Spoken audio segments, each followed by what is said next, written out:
कृष्णा जय सर, माता दी सर। जय श्री कृष्ण मैम। हरे कृष्ण। हरे कृष्णा जय श्री कृष्णा पूर्णिमा मैम। जय जय श्री श्री कृष्ण। कृष्ण। सबको नमस्कार।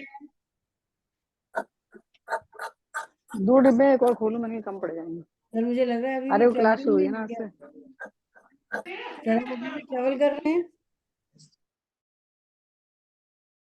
हाँ जी। पूर्णिमा मैम, आप अपने आप को अनम्यूट कर लेना। जी किया। जैसा कि आप सब जानते हैं कि आज से हमारी जो पेड क्लास है लाल किताब की, वो शुरू हो रही है। आज हमारा डे 1 है। तो आज हमने सभी को इनवाइट किया है कि आज पहली क्लास में आप सभी बैठ सकते हैं। और जिन्होंने फीस पे कर दी है उनका कल से हम ग्रुप बनाएंगे और सभी स्टूडेंट को ग्रुप में ऐड कर लिया जाएगा। ठीक है। और जिन जिनको भी हमने सॉफ्टवेयर ऑफर किया है, तो कमिंग वीक में ही हम आप सभी को सॉफ्टवेयर भी प्रोवाइड करा देंगे लाल किताब का। ठीक है। तो मैम आज हमारी डे 1 क्लास है, तो सभी बच्चों को इनवाइट किया हमने एक बार फिर से। तो आप बिल्कुल। अपने कोर्स को उसी तरह से चलाइए कि जैसे हमारा आज डे 1 है। जी जी ठीक है मैम। जी जी। So good evening everyone. यहाँ पे मैं एक चीज आप सबको समझा देना चाहती हूँ कि जो पहले से वैदिक जानते हैं उनसे एक रिक्वेस्ट है मेरी कि वैदिक के रूल्स यहाँ पे मिंगल ना करें। ठीक है। यहाँ पे जस्ट आप ऐसे बैठिए जैसे आप पहली बार ज्योतिष सीखने बैठ रहे हैं, क्योंकि तभी लाल किताब के रूल्स और जो उसके सिम्टम्स जो साइंस है वो आपको समझ में आएंगे। और जो लोग बिल्कुल ही न्यू है, जीरो से हैं, जिन्होंने अभी फर्स्ट टाइम कोई कोर्स ज्वाइन किया है, जिनको एबीसी नहीं मालूम है, उनके लिए आज मैं सिर्फ आज जो मुझे करवाना है सिर्फ इतना ही करवाना है।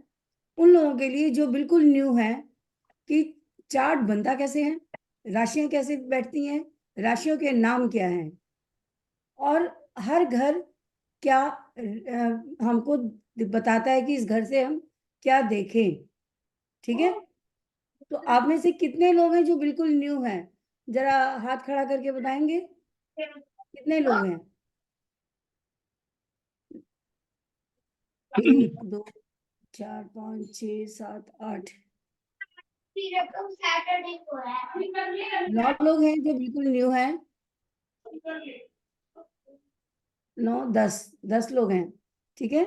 तो आज की क्लास बेसिकली उन लोगों के लिए स्पेशल है जो बिल्कुल न्यू है, और है सबके लिए, लेकिन उन लोगों के लिए जरूरी है ये क्लास आज की, क्योंकि जब तक उनको समझ ही नहीं आएगा राशियां क्या होती हैं, कैसे बैठती हैं, और घर क्या होते हैं, किस घर से क्या देखते हैं, ये पहले पता होना बहुत जरूरी है।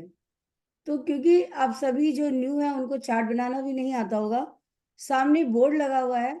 मैं एक बार आप लोगों से पूछना चाहूंगी, क्या ये बोर्ड आप लोगों को विजिबल हो रहा है? कि मेरे पीछे ये देखिए, बोर्ड विजिबल हो रहा है? दिखाई दे रहा है कि नहीं? दिख रहा है, ब्लर आ रहा व्हाइट है। बोर्ड ब्लर आ रहा है। ब्लर तो आएगा सर, क्योंकि थोड़ा सा सेटिंग का फर्क होता है। जी और लाइट के भी, लाइट बंद कर देती हूँ मैं, एक देखती हूँ, मैं सेट करती हूँ पहले बोर्ड।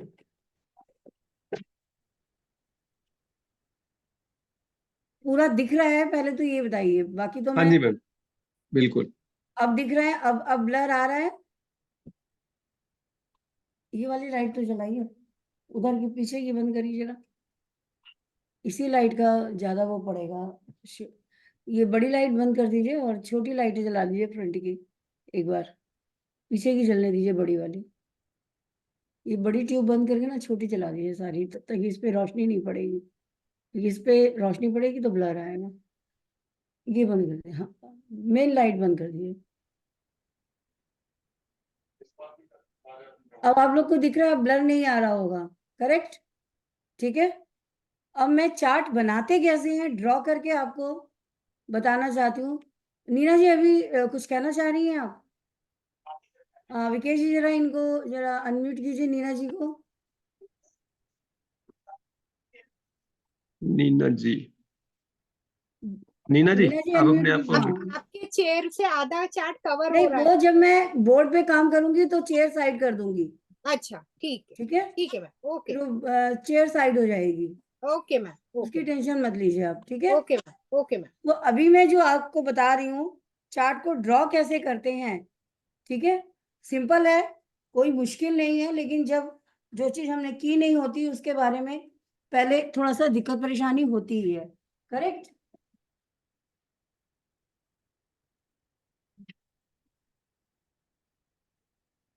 अब आप लोग को चार्ट दिख रहा है, बोर्ड दिख रहा है, थोड़ा और आगे करने की जरूरत है।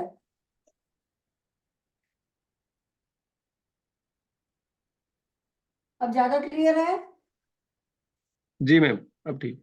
क्लियर है सबके लिए? जो चार्ट बनाएंगे हम कैसे बनाते हैं,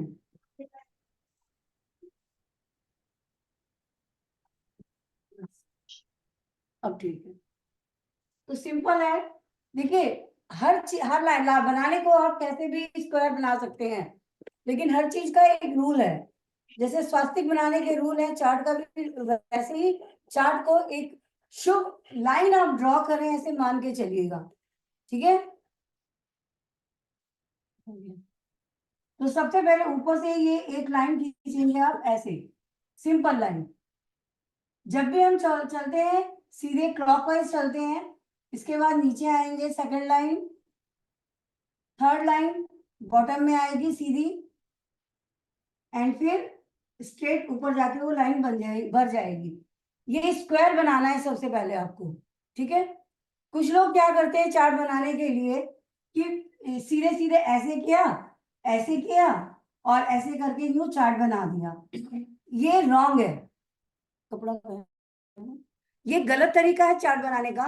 बिकॉज जब आप ऐसे चार्ट बनाते हो, चार्ट की एनर्जी को आप खत्म कर देते हो, ठीक है।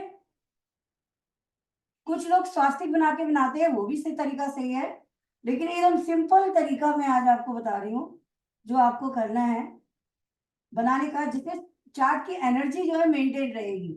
जब भी हम चार्ट बनाते हैं, क्योंकि उनमें ग्रहों को बैठाना, ग्रहों की एनर्जी हमारे लिए काम करने वाली है, तो एक सम्मान के रूप में हम उसी तरीके से इसको ड्रॉ करते हैं। तो सबसे पहले डॉट लगा लीजिए चारों तरफ सेंटर में, जैसे ये सेंटर है तो यहाँ पे एक डॉट लगा लीजिए, ऐसे यहाँ पे सेंटर में एक डॉट लगा लीजिए, यहाँ पे भी डॉट लगा लीजिए सेंटर में, और इसके सामने भी चारों तरफ एक डॉट लगा लेंगे तो आपको पॉइंट पता है कहाँ कहाँ हमें लाइन खींचनी है, ठीक है। तो सबसे पहले आप ये जो नीचे वाली लाइन है ना, ऐसे सिंपल लाइन ऐसे खींच देंगे चार्ट बनाने के लिए। इस डॉट से और बॉटम डॉट तक, राइट हैंड के जो लंबी लाइन आ रही है उससे लेके नीचे वाले बॉटम तक, उस डॉट तक एक लाइन खींच देंगे, ठीक है। और एक लाइन खींचनी है हमको इस डॉट से लेके इस डॉट तक ऐसे, करेक्ट। अब ये जो कॉर्नर है, ऊपर का कॉर्नर और नीचे का कॉर्नर, अब इसको हम सीधी एक लाइन ऐसे खींच देंगे, ठीक है। ये 3 लाइनें आपको दिखाई दे रही हैं यहाँ पे, करेक्ट। अब ये वाली लाइन हम क्रॉस टू क्रॉस करके ऐसे मैच कर देंगे, करेक्ट।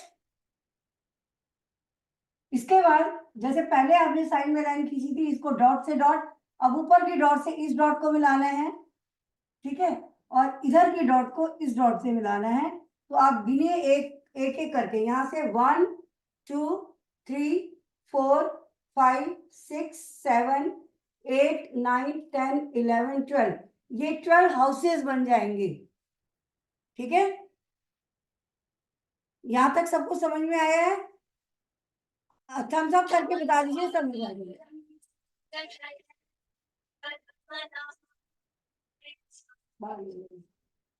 प्लीज थम्स अप करके बता दीजिए सबको समझ में आ गया ये,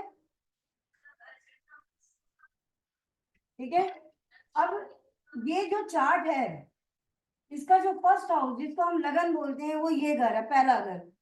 तो यहाँ पे 2 आपने ऐसी छोटी लाइनें ऊपर ऐसे खींच देनी है। इनका मतलब क्या है?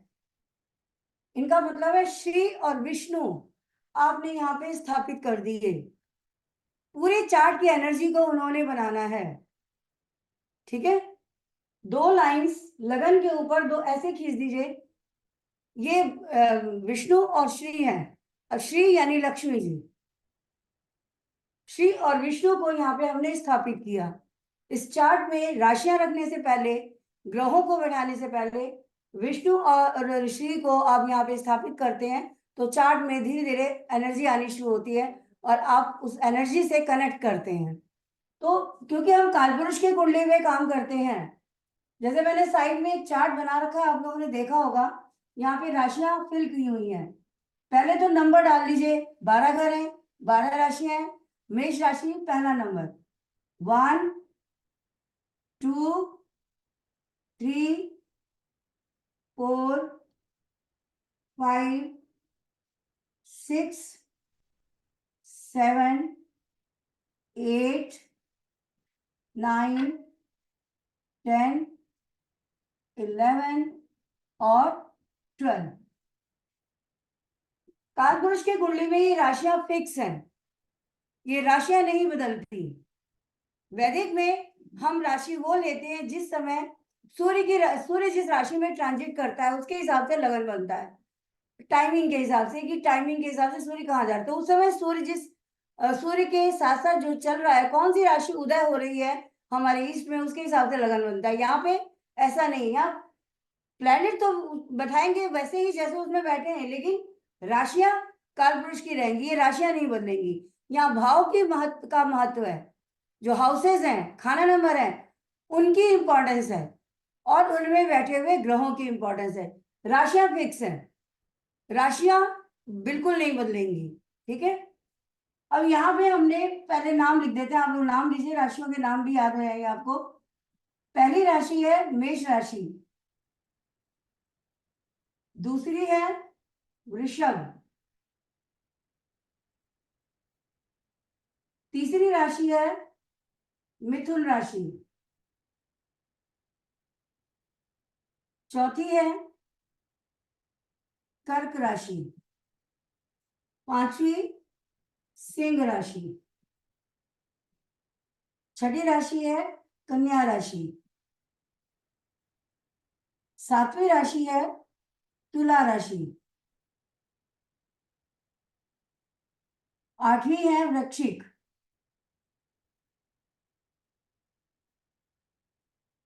नौवीं राशि है धनु राशि, 10वीं राशि है मकर, 11वीं है कुंभ और 12वीं राशि है मीन। इन राशियों को एक बार इंग्लिश में भी नाम मैं बोल देती हूँ। मेष यानी एरीज, इंग्लिश में इसको बोलते हैं एरीज। सेकंड राशि टॉरस, वृषभ राशि को इंग्लिश में प्रोनाउंस करते हैं हम टॉरस। तीसरी राशि मिथुन राशि जेमिनी, चौथी राशि कर्क राशि बोलते हैं कैंसर, पांचवी राशि जो सिंह राशि है उसको बोलते हैं लियो, छठी राशि कन्या है उसे बोलते हैं वर्गो, सातवीं राशि तुला इसको बोलते हैं लिब्रा, आठवीं राशि वृश्चिक जिसको बोलते हैं स्कॉर्पियो, नौवीं राशि है धनु राशि जिसको बोलते हैं सेजिटेरियस, 10वीं राशि मकर राशि है जिसको बोलते हैं कैप्रिकॉन, 11वीं राशि कुंभ राशि जिसको बोलते हैं अक्वेरियस, 12वीं राशि मीन राशि जिसको बोलते हैं पाइसेस। ये इनके हिंदी और इंग्लिश के नाम है। ठीक है, तो हम जो पढ़ाई करेंगे यहाँ पे, जो समुद्रिक शास्त्र पढ़ेंगे उसमें भाव ये 12 का यूज होंगे, राशियां ये फिक्स है, ये बदलेंगी नहीं। जब आप लोग से पूछा जाएगा एग्जाम्पल में कि हाँ अपना चार्ट बताइए, आप मुझे ये नहीं बताएंगे कि मेरे इस लगन की कुंडली है, आप सिर्फ मुझे प्लैनेट बताएंगे, क्योंकि राशियां घर ऐसे ही बनेंगे और यही राशियां वहां पे फिक्स होंगी। कालपुरुष की जब कुंडली हम बनाएंगे आपके लगन चार्ट से, तो मेष लगन की ही बनेगी हमेशा सबकी, ये ध्यान में रखने वाली बात है। ठीक है, ये राशियां हो गई। अब हम नेक्स्ट स्टेप क्या है, ये राशियां, इन घर को हम कहते क्या है। फर्स्ट हाउस क्या है? फर्स्ट हाउस ये मेरा घर है, माई सेल्फ, यानी कि इसमें हम सेल्फ के, हम कैसे हैं, कैसे दिखते हैं, वो जो प्लैनेट वहां बैठा है वो हमारी पर्सनालिटी को, हमारे स्वभाव को, हमारी आउटलुक को रिप्रेजेंट करता है। इसको हम तनुभाव भी कहते हैं, ठीक है। First house your self, second house your family, your speech, your money, इसको हम धन भाव भी कहते हैं। इसे आपकी फैमिली, फैमिली का मतलब है आपके ग्रैंड पेरेंट्स, आपके पेरेंट्स, आपके सिबलिंग्स और आपके बच्चे, अगर आप मैरिड है तो वो फैमिली कहलाती है, तो वो है सेकंड हाउस, ठीक है। अभी मैं सिर्फ यहाँ पे ये बता रही हूँ, पार्ट्स बाद में बताऊंगी, बॉडी पार्ट्स। थर्ड हाउस ये स्पेशल है सिबलिंग्स का, और सिबलिंग में भी यहाँ पे जो सबसे ज्यादा यूज होता है इस भाव का, वो भाइयों की स्थिति देखने के लिए होता है। Siblings, younger siblings. तीसरा जो घर है, हमसे छोटे भाई बहनों का घर है, ठीक है। लेकिन जब मंगल की बात आती है, मंगल चाहे भाई छोटा हो या बड़ा हो, वो थर्ड हाउस से ही रिप्रेजेंट होता है। चौथा घर है माँ का घर। चौथे घर से हम क्या देखते हैं, ये यहाँ कौन सा रिश्ता आता है, माँ का। तीसरा घर हमारे भाई बहनों का भी है, ये हमारे पड़ोसियों का भी घर है। जब आप अपना नेबर देखेंगे, अपने नेबर को देखेंगे, आपके पड़ोसी कैसे हैं, तो थर्ड हाउस आता है उसमें, ठीक है। फोर्थ हाउस है माँ, हमारा घर, प्रॉपर्टी, ठीक है, और व्हीकल, एजुकेशन, ये तो हम फोर्थ हाउस से देखते हैं। फिफ्थ हाउस हमारे बच्चों का है। फिफ्थ हाउस से जो रिलेशन निकल के आता है वो बच्चे हैं हमारे। छठा घर मामा मामी का घर है। मैंने नाना नानी नहीं बोला, यहाँ पे बोला मामा मामी। मामा मामी और सर्वेंट्स, वो जो आपके लिए काम करते हैं, स्टाफ, ये वो घर है। सातवां घर आपके लाइफ पार्टनर का है, यानी चाहे पति हो या पत्नी हो, मेल या फीमेल, दोनों के चार्ट में आप अपने पार्टनर को देखते हैं सेवेंथ हाउस से, जो रिश्ता है। और कौन सा रिश्ता है, सोसाइटी, समाज, वो भी सातवां घर है। आपके रेस्ट ऑफ वर्ल्ड में, आपके सोसाइटी में आपके रिलेशनशिप कैसी है सबके साथ, वो भी सातवां घर ही शो करता है। इसके अलावा एक रिश्ता और यहाँ पे आता है, पार्टनरशिप, किसमें, बिजनेस पार्टनर। तो बिजनेस पार्टनर को भी हम सेवेंथ हाउस से देखते हैं। एट्थ हाउस हमारे एसेंशियल्स का है, वो पूर्वज जो अब इस दुनिया में नहीं है, उनका घर है, ठीक है, हमारे पूर्वजों का घर। पूर्वजों से रिलेटेड एसेट्स का घर कह सकते हैं इसको आप। जब हम कुंडली में देखते हैं कि हमारे पेरेंट्स की जो एसेट्स हैं, जो प्रॉपर्टीज है, वो हमें मिलेंगी या नहीं मिलेंगी, तो उसके लिए 10वां 8वां घर बहुत काम करता है, ठीक है। 9वां घर पूर्वजों का ही है, वहां से हमारी 3 पीढ़ियों का पता चलता है, हमारी तीनों जनरेशन कैसी रही होंगी, उनका स्टेटस कैसा रहेगा, फादर, ग्रैंडफादर और ग्रेट ग्रैंडफादर, ये 3 जनरेशन का लेखा जोखा हम 9th हाउस से देखते हैं। और यहाँ पे एक रिश्ता आता है गुरु का। आपको गुरु कैसे मिलेंगे, वो भी हम 9th हाउस से देखते हैं। 10वां घर है स्टेटस, आपका रुतबा, स्टेटस आपके कैरियर का, स्टेटस आपके लाइफस्टाइल का, स्टेटस आपके कर्मास कैसे हैं, उस हिसाब से सोसाइटी में आपकी रेपुटेशन कैसी है। ऑल स्टेटस जो हमको बताता है, वो 10वां घर बताता है। 10वां घर सिर्फ खाली कैरियर के लिए नहीं देखा जाता, इससे हम ये भी देखते हैं कि ऑल ओवर हमारा स्टेटस कैसा है, समाज में रुतबा कैसा है, हमारी रिस्पेक्ट है या नहीं है, लोग हमें पसंद करते हैं या नहीं करते, हमारा फाइनेंशियल स्टेटस, हमारी फैमिली का स्टेटस, सब कुछ 10th हाउस, कर्मा, क्योंकि ये कर्मा का भाव है, ठीक है। जैसे हमारे कर्म रहेंगे वैसा ही हमारा सोसाइटी में स्टेटस रहेगा। 11वां घर Elder siblings, your Elder siblings और आपके फादर के यंगर सिबलिंग्स, या फादर के सिबलिंग इसी घर से देखोगे आप, ठीक है। चाचा ताऊ, ये भी 11वां घर है, और आपके बड़े भाई बहन, वो भी 11वें घर से देखते हैं, और आपके दोस्त, वो भी 11वें घर से देखते हैं। और तीसरा घर के साथ साथ 11वां घर भी आपके पड़ोसियों का घर है,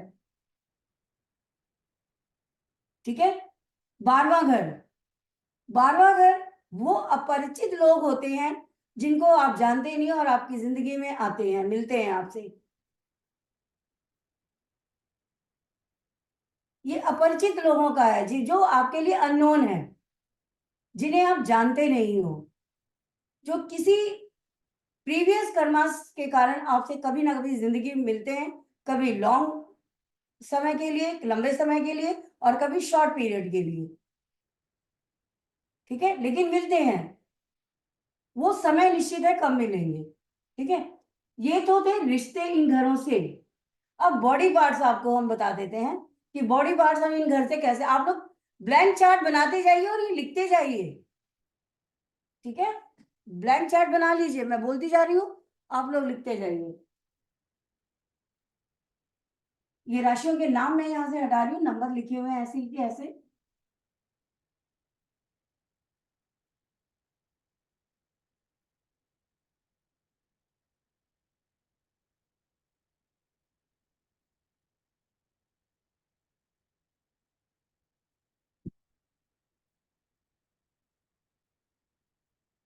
फर्स्ट हाउस से जब हम कहते हैं सेल्फ के बारे में देखते हैं, अपने बारे में, तो आपका चेहरा कहाँ तक आता है?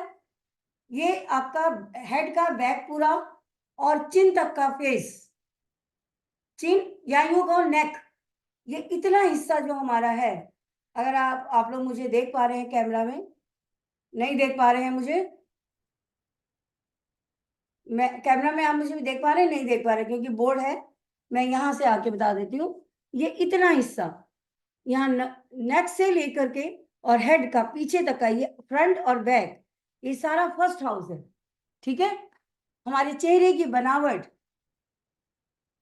कैसी है, हमारे सिर में बाल कितने हैं, कैसे हैं, क्या है, ये सब हमारा फर्स्ट हाउस है। Second house speech, speech second house से देखते हैं हम, मतलब वाणी, आपके दांत कैसे हैं, क्योंकि ये मुंह का हिस्सा है ना, आपके दांत कैसे हैं वो यहां से दिखाई देगा। आपकी स्पीच कैसी है वो यहां से दिखाएगा, आप बोलते कैसे हैं।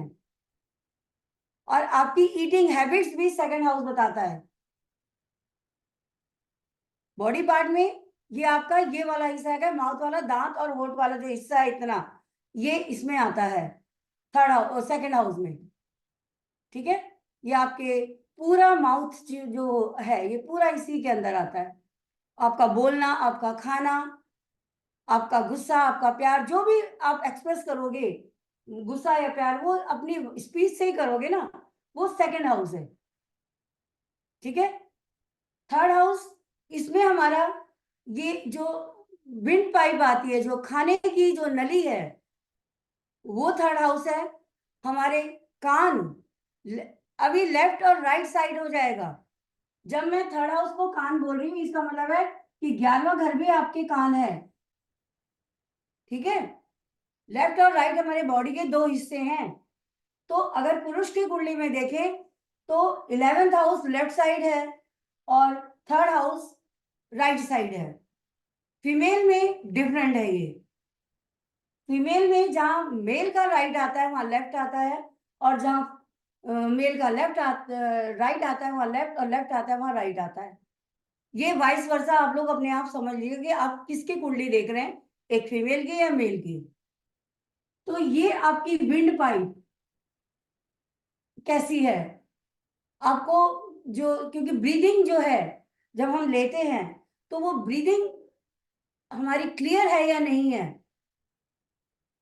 वो भी यहीं से आती है। ये हमारे शोल्डर भी है, थर्ड हाउस में शोल्डर भी है, एक साइड का शोल्डर, सीधे सीधे लिख लीजिए।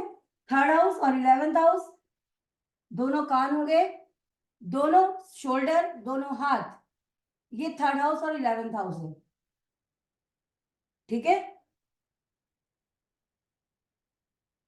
आपका चेहरा, फ्रंट और बैक, सिर, ये आता है फर्स्ट हाउस में। आंखें आती हैं सेकंड हाउस और 12th हाउस में। राइट और लेफ्ट आईज आएंगी सेकंड और 12th हाउस में। ठीक है, ये मैं साइड भी डायरेक्शन भी इसलिए बता रही हूँ कि जब आप कुंडली देखोगे कि इनकी आंखों में प्रॉब्लम आ रही है, किस साइड की आंखों में प्रॉब्लम आ रही है, लेफ्ट साइड आई में या राइट हैंड साइड की आई में, तो आपको वो डिफरेंशिएट करना पड़ेगा।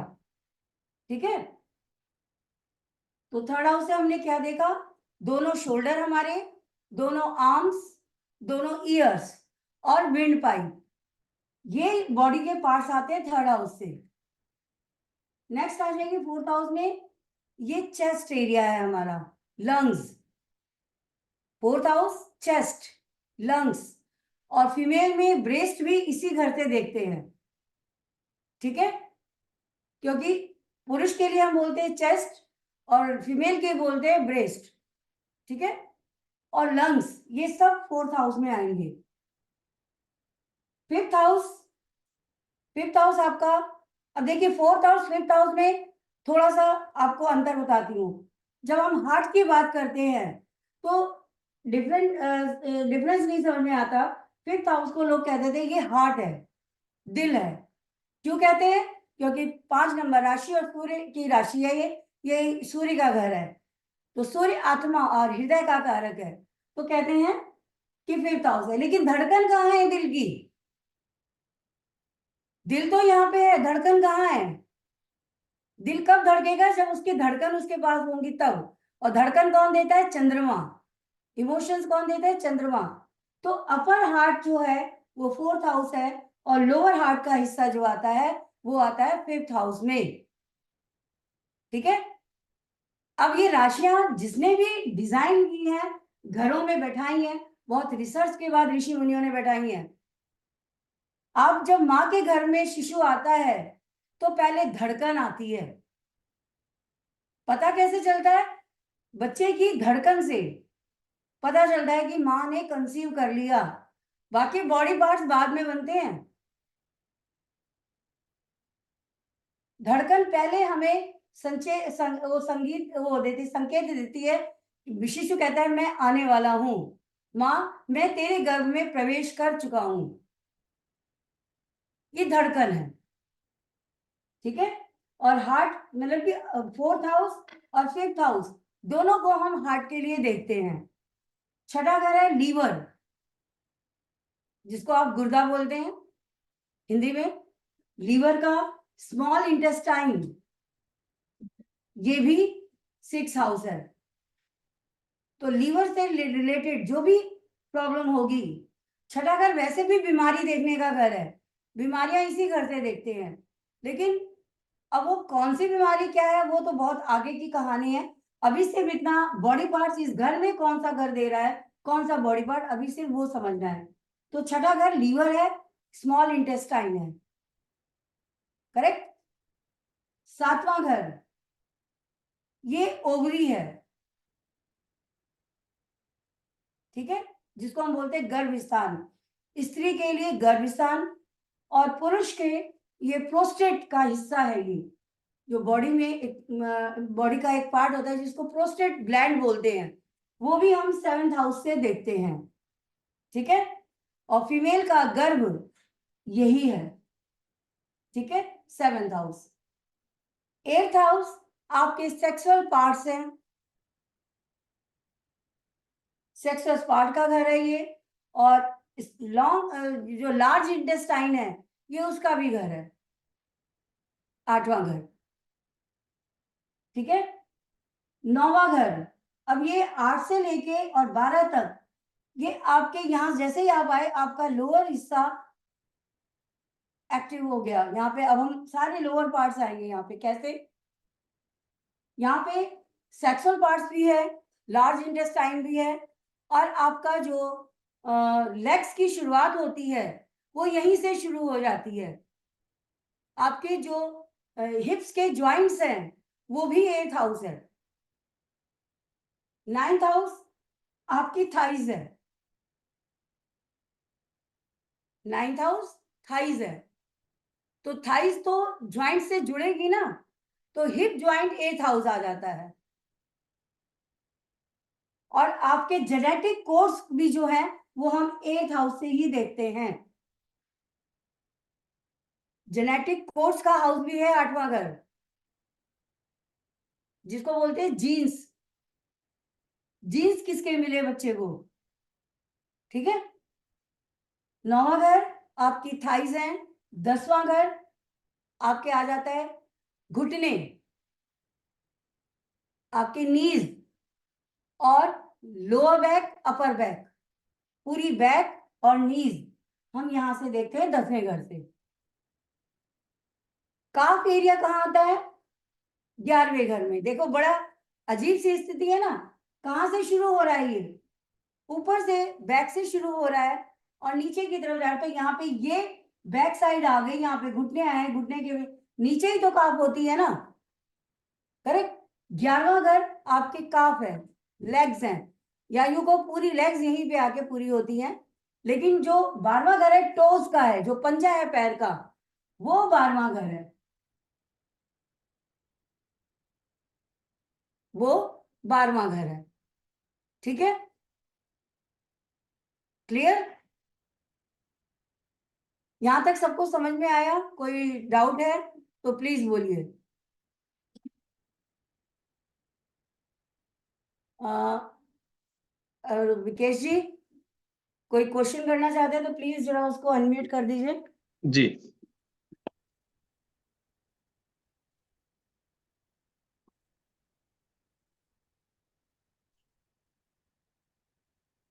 मैम, सुमित खत्री जी, अपने आप को अनम्यूट कीजिए।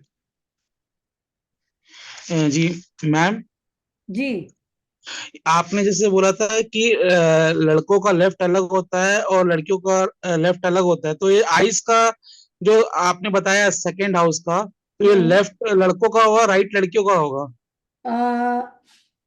नहीं, मैंने कहा कुंडली का जो लेफ्ट हिस्सा है वो आपका लेफ्ट हैंड साइड है पुरुष में।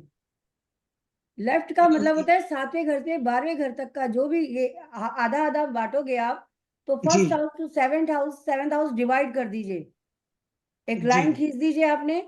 तो जी जो आपका जो इधर जहाँ पे 8th house, 9th house, 10th house, 11th house, 12th house आते हैं, ये पुरुष का लेफ्ट साइड है। और 1 जी to 6 और हाफ 7 ये राइट हैंड साइड है। नहीं, वो आप ठीक कह रहे हैं मैम। आपने जैसे थर्ड वाले में कहा था ना कि मैम कि शोल्डर अपना मेल का राइट साइड होता है, फीमेल का, तो उसलिए मैं आपने जो सेकंड हाउस से आपने बताया आइस को भी देखते हैं और यस, अपना 12th हाउस से भी देखते हैं, तो वो क्या दोनों आइस को देखेंगे कि एक आइस को देखेंगे नहीं, मैम? दोनों आइज को, एक आइज आपके सेकंड हाउस में है और एक आइज आपके 12th हाउस में है। यानी तो कि मैम लेफ्ट ये, आपकी आ गई 12th हाउस में और राइट आ गई आपकी सेकंड हाउस में। और ये फीमेल के लिए वाइस वर्सा होगी मैम ये? वाइस वर्सा हो गई, करेक्ट। ठीक है मैम, ठीक है, ठीक थैंक है, यू मैम। Ji yes. और कोई विकेश जी पूछना चाहते मैम, हैं? सीमा जी अनम्यूट कीजिए अपने। मैम मेरा भी सेम क्वेश्चन था इसी चीज को लेके। हम्म, तो अगर हम कहेंगे कि जो कुंडली में जो 1 to 7 तक के जो हाउस है, जो वहाँ पे बॉडी पार्ट्स आ रहे हैं, वो महिलाओं के लिए लेफ्ट पार्ट हो जाएगा। करेक्ट। और वही 1 to 7 जो पार्ट्स हैं वो मेल्स के लिए वो राइट पार्ट हो जाएगा। यही तो आप गलती कर रहे हो, फीमेल्स का राइट है जब लेफ्ट का आप बोल रहे हो कि लेफ्ट। आप देखिए हमारी बॉडी में जो भी बॉडी, आप हम सब में दो है, शिवा और शक्ति। तो शिवा और शक्ति का जो है वो पुरुष में और स्त्री में स्पेस डिफरेंट है। पुरुष में जो आता है, फीमेल आती है लेफ्ट साइड में आती है। आपने कभी शादी में देखा है औरत को वामांग बैठाते हैं? क्यों बैठाते हैं वामांग, बता सकते हैं? क्योंकि हमारा दिल, पुरुष का दिल लेफ्ट में है, तो जो उसका लेफ्ट साइड होगा कि मैं मेरे पार्टनर के साथ, आप दोनों के पति पत्नी के संबंध अच्छे रहे, दिल से दिल मिलता रहे, उसके लिए लेफ्ट साइड में। ये सिंपल लॉजिक है। शास्त्र में और बहुत कुछ लिखा होगा, लेकिन ये सिंपल लॉजिक है कि दिल से दिल का मिलान दो व्यक्तियों का ही नहीं हो रहा, दो दिल भी आपस में मिल रहे हैं। गाना है ना, दो दिल मिल रहे हैं मगर चुपके चुपके। ठीक है, तो ये लेफ्ट साइड सिंपल है, मेल का है, और इसीलिए हम जब शादी करते हैं तो लेफ्ट हैंड की तरफ बैठाते हैं पत्नी को, वहां मांग बैठती है हमेशा। पुरुष के लेफ्ट हैंड साइड में बैठाया जाता है लड़की को फेरों के टाइम पे, ठीक है। तो वो क्या हो गया, जो स्त्री जो है, जो फेमिनिन इमोशंस हैं मेल में, वो लेफ्ट साइड में आ रहे हैं, यानी शक्ति का जो शक्ति की जो ऊर्जा है वो उनके लेफ्ट में है, और शिवा की ऊर्जा उनके राइट साइड में है। ऐसे ही महिलाओं में बदल जाएगा, वाइस वर्सा हो जाएगा, ठीक है। Clear, clear everyone? Yes ma'am. Deepak क्या पूछ रहे हैं, देखिए विकेश जी। मैम दीपक शर्मा जी, अपने आप को अनम्यूट कीजिए। जय श्री कृष्णा मैम। जय श्री कृष्णा। मैम ये जितना भी आपने पार्ट बताया left and right, girls and boys के अलग अलग होंगे, लेकिन मैं ये पूछ रहा हूँ हर पार्ट कब पता चलेगी? मतलब अभी आप और कंटिन्यू करेंगे इसको और आगे बढ़ाएंगे? क्या पता लेकिन चलेंगे, कब पता चलेंगे क्या? मतलब और भी पार्ट्स होते हैं बॉडी के? देख, वो तो मोटे मोटे जो आपके जो ऑर्गन्स हैं ओके। वो यही आते हैं, उसके अब बॉडी के अंदर तो 365 वो होंगे, राइट है। ठीक है ना। और दूसरा उसका 100 कितनी नाड़ियां वो बोन्स होती हैं, अब वो थोड़ी यहाँ पे डिस्क्राइब करूंगी मैं राइट, साइंस नहीं पढ़ा रही हूँ, मैं एस्ट्रोलॉजी की साइंस पढ़ा रही हूँ, ठीक ठीक है। है। मैंने मतलब मेडिकल एस्ट्रोलॉजी नहीं, ये प्योर लाल किताब ग्रामर है। ये प्योर लाल किताब ग्रामर है, मेडिकल एस्ट्रोलॉजी नहीं है। आपको ठीक है। जनरल नॉलेज दी जा रही है यहाँ पे कि चार्ट को हम देखें कैसे। अब आपको दिखाई दे रहा है चार्ट में कि इस पर्सन को आईज में प्रॉब्लम होने वाली है, राइट राइट। तो कौन सी आईज में होगी, लेफ्ट में या राइट में या दोनों में? ये करेक्ट। अगर तो उसके लिए आपको जब जानकारी होगी कि लेफ्ट साइड का, लेफ्ट आई का भाव कौन सा है, खाना राइट नंबर कौन सा है, तभी तो आप उसको अपने क्लाइंट को या जो भी जी पर्सन है उसको जी बोल पाओगे ना, जी जी right. Thank you ma'am, thank you ठीक सो है। मच। और 12वां घर किस चीज का है? आंख का तो है ही, एक आंख भी है, और आपके पंजे, पैर के पंजे वो यहीं से आते हैं, तलवे जिसको बोलते हैं। तलवा, और ऊपर का हिस्सा फुट, उंगलियां, ओके एड़ी से लेकर के एंकल से लेकर के उंगलियों तक का हिस्सा 12वां घर है, जी, ठीक है। Thank you ma'am, thank you. अब यहाँ पे सिंपल एक एग्जांपल दे रही हूँ मैं आपको।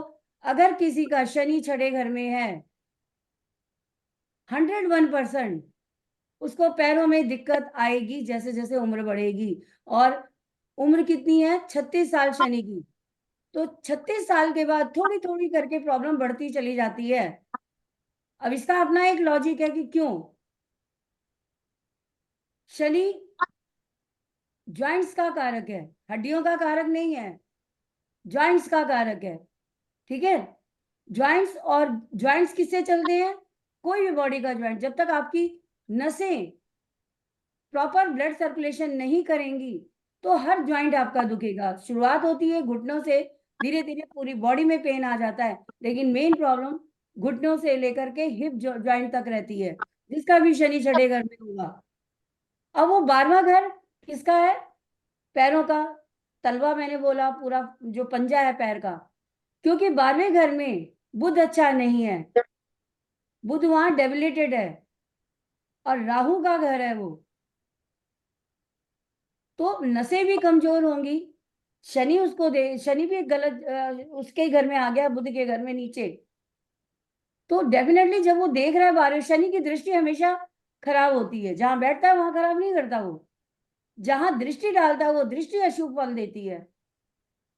तो वहां से बैठ के उसने पहले कहाँ देखा? 8वें घर में। अब ये तीसरी दृष्टियां जब आप पढ़ोगे तो आपको समझ में आएगा। तो वो 8वें घर को देख रहा है, 12वें घर को देख रहा है, और साथ में तीसरे घर को देख रहा है। तो मैम यहाँ पे भी शनि की 3 दृष्टि होती है? यहाँ पे सभी ग्रहों की सारी दृष्टियां होती हैं। Okay okay. अभी बहुत सारी दृष्टियां होंगी, यहाँ चौथी दृष्टि भी है, यहाँ 5वीं भी है, यहाँ सारी दृष्टियां सभी ग्रहों की है। ओके मैं यहाँ पे पैरों से रिलेटेड बात कह रही हूँ, तो उसमें समझा रही हूँ सिर्फ आपको, ठीक है। तो थैंक यू मैम। शनि, अब अभी जो बॉडी पार्ट लिखाए हैं मैंने, उसमें देखिए 8वां घर किस चीज का है?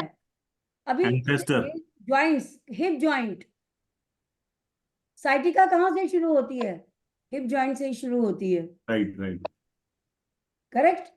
राइट। तो 8वें घर को देखा, उसके बाद उसने 7वें घर को देखा,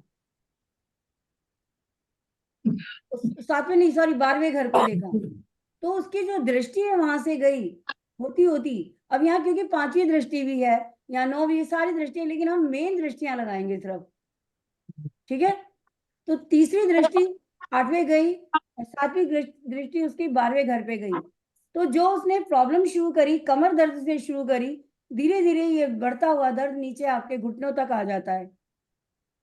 डायरेक्ट घुटनों में दर्द कभी भी नहीं आएगा, ये शुरुआत ही कमर से होती है। आपके ज्वाइंट यहीं से वीक लंबर जोन जो हमारे स्पाइन का है, नीचे का हिस्सा, वहां से शुरुआत होती है और ये पेन बढ़ता बढ़ता घुटनों तक आता है, फिर पंजों तक जाता है।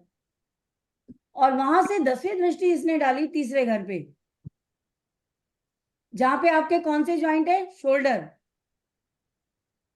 करेक्ट? तो ये माइग्रेन आपको इसकी भी दिक्कत देता है, हर ज्वाइंट को ये हिला देता है। सर्वाइकल, सर्वाइकल, माइग्रेन, सर्वाइकल, ये सब चीजें दे देता है। ये एक सिंपल अभी एग्जांपल बता रही हूँ मैं आपको।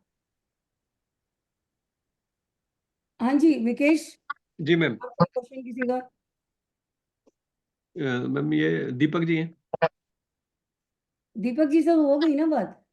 नहीं मैम, एक और दीपक जी अच्छा लीजिए। प्रेजेंट। हेलो जी जी दीपक, जी मैम, नमस्कार मैम। नमस्कार। 10th हाउस में आप क्या बोले थे, कौन सा पार्ट से? 10th हाउस आपका पूरी बैक है, लोअर बैक और अपर बैक और घुटने,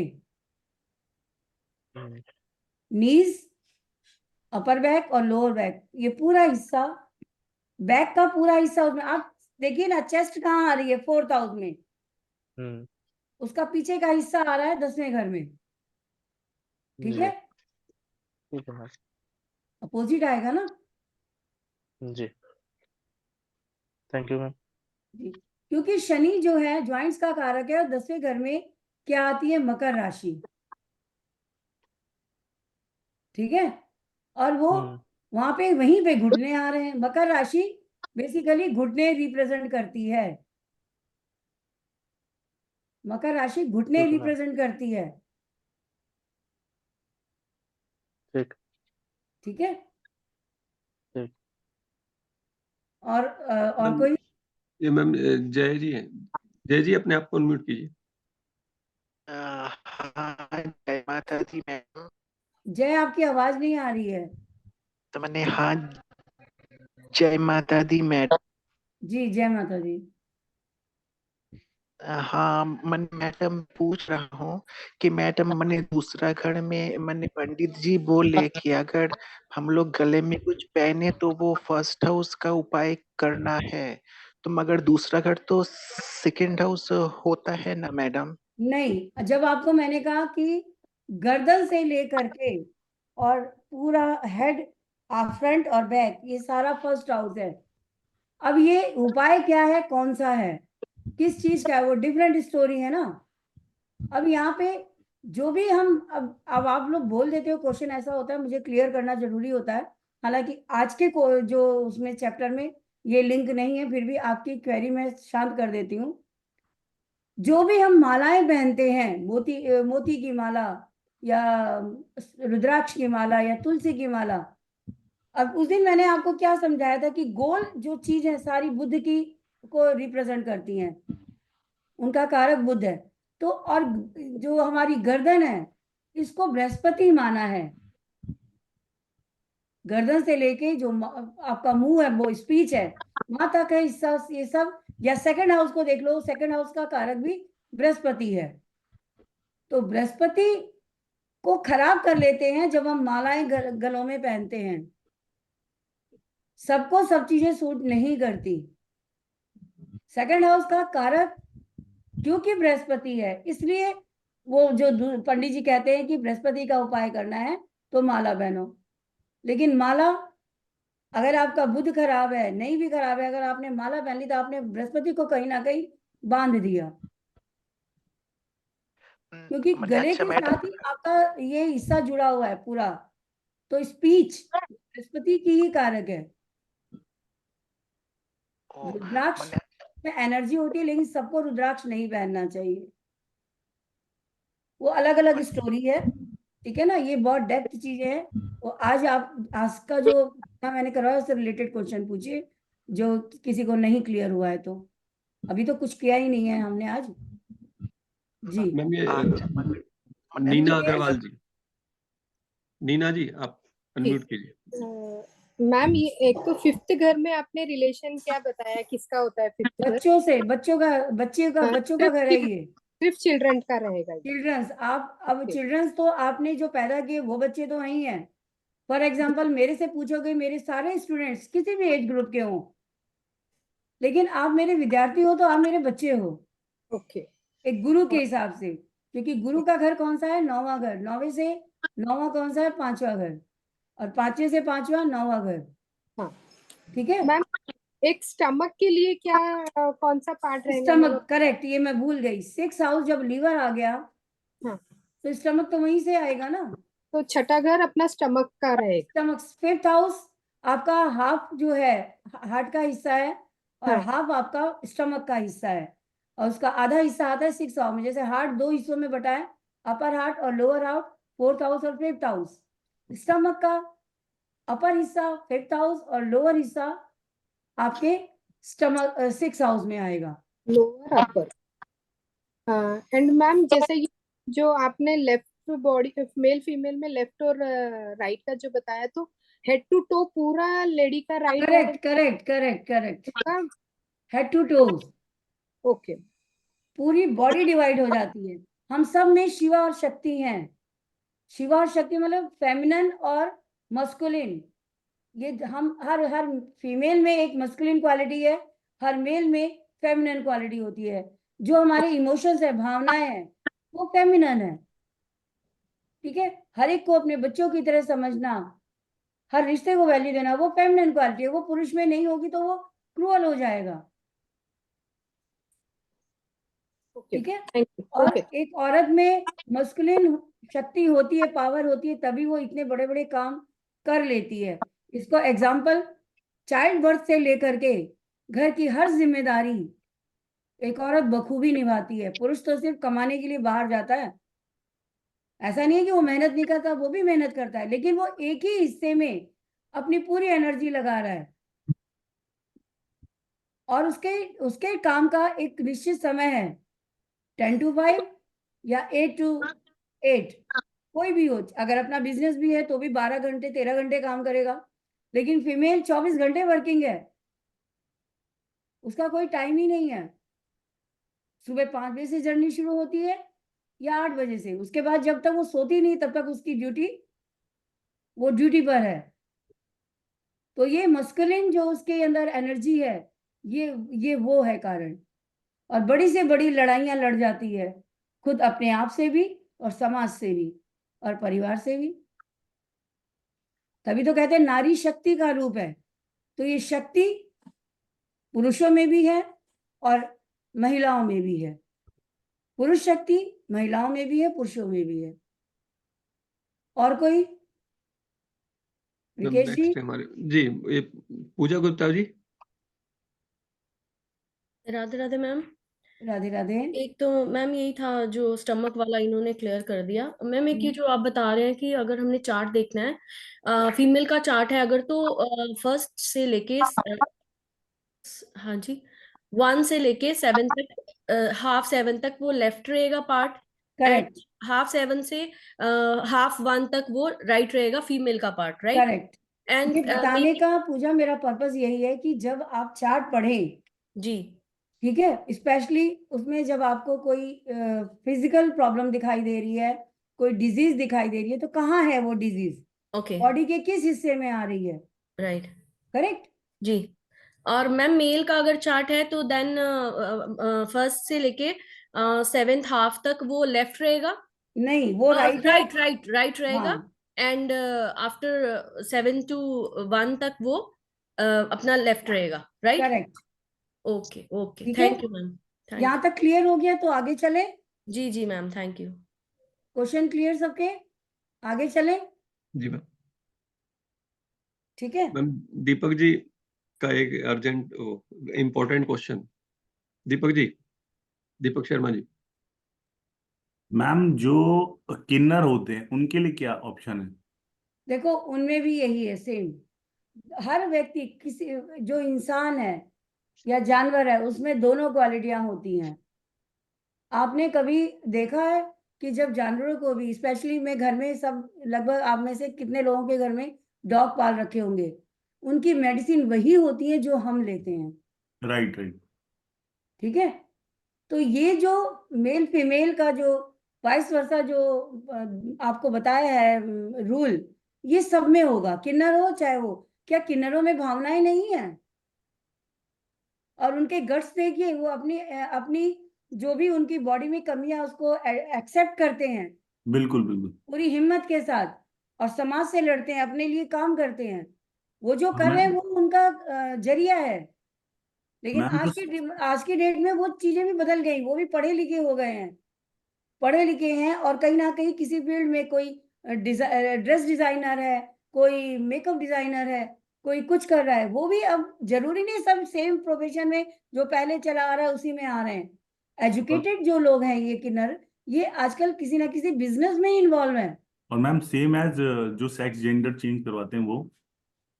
अब देखिए, वो तो आपने करवा लिया ना, भगवान ने थोड़ी करके भेजा था। Okay okay. भगवान ने तो आपको पुरुष या स्त्री तो या फिर थर्ड पर्सन बना के भेजा है। तो जो स्त्री है उसको स्त्री ही ट्रीट करना है, जब जब उसने चेंज करवाया तो उससे कोई मतलब नहीं है। नहीं। थैंक यू ठीक थैंक यू। है, बट आपका क्वेश्चन अच्छा था, आई लाइक इट। लेकिन आप औरों को भी मौका दिया करिए, ये भी कह रही हूं मैं। ठीक है, अब जो मैं आपको बताने जा रही हूं कि डे और नाइट का टाइम कुंडली में कैसे देखते हैं।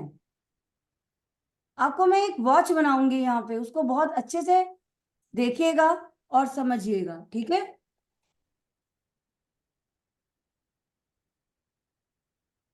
हमारा ये जो पूरा जो एरिया है ना कुंडली का, ये 360 का एरिया है।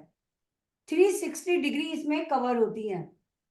ठीक है, जीरो यहां से फर्स्ट हाउस जो है यहाँ पे जीरो आएगा और यहाँ पे 360 आ जाएगा।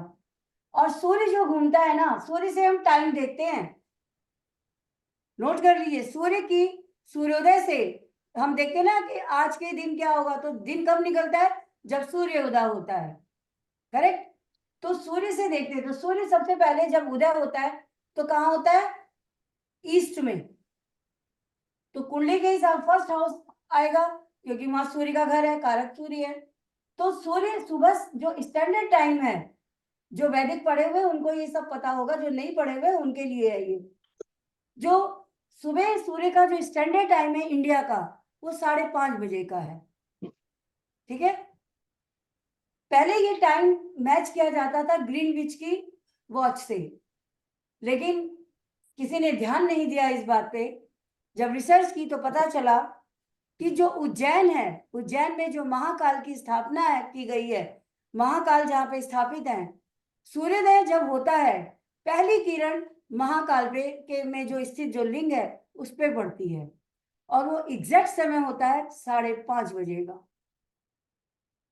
तो हम हमारे जो हिंदू शास्त्र में जो आप कभी देखेंगे तो उज्जैन की घड़ी का समय दिया होता है इंडियन टाइम। ठीक है, 5:30 बजे स्टैंडर्ड इंडियन टाइम, 5:30 बजे।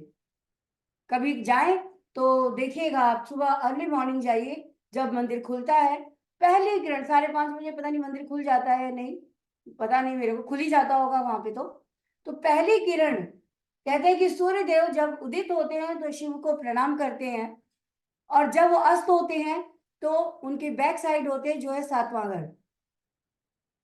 ईस्ट एंड वेस्ट, ईस्ट से उदय होता है सन और वेस्ट में जाके अस्त हो जाता है। ठीक है, तो वो जो समय है वो क्या है, सुबह हर लगन 2 घंटे का होता है, हर लगन 2 घंटे का होता है।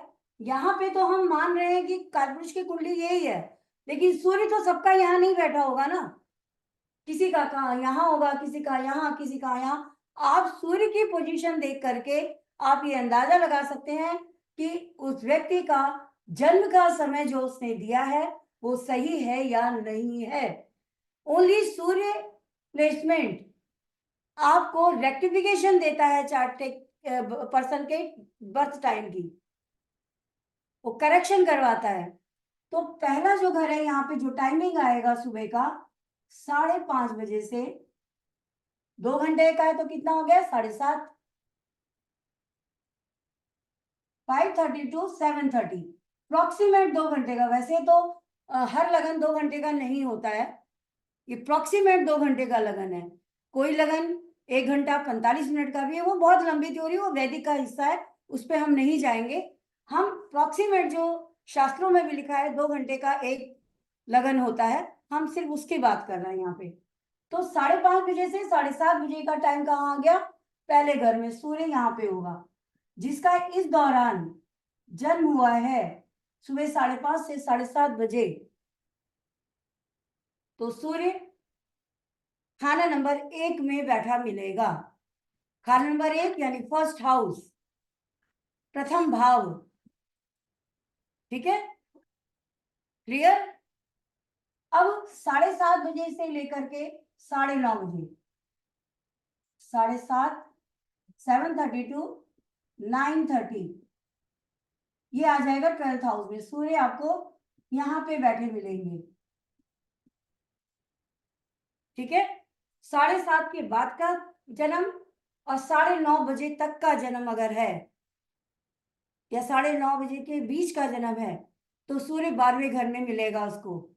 ये रेक्टिफिकेशन ऑफ चार्ट है, आप लोगों को जो वैदिक में है वो भी उनके लिए भी इजी हो जाएगा ये, कि रेक्टिफिकेशन कैसे करें। सूर्य से कर लीजिए, सूर्य आपको बताएगा चार्ट सही है या नहीं, टाइम का बर्थ सही है या नहीं है, ठीक है। 9:30 से और कितना आ गया 11:30, सूर्य आएगा 11th हाउस में। सूर्य ऐसे चलता है, ये है डे टाइम। 10वां घर जो है हमारा, ये डे टाइम का है, मिड डे टाइम, मिड तक का ये डे टाइम है, और ये नाइट, रात का टाइम है।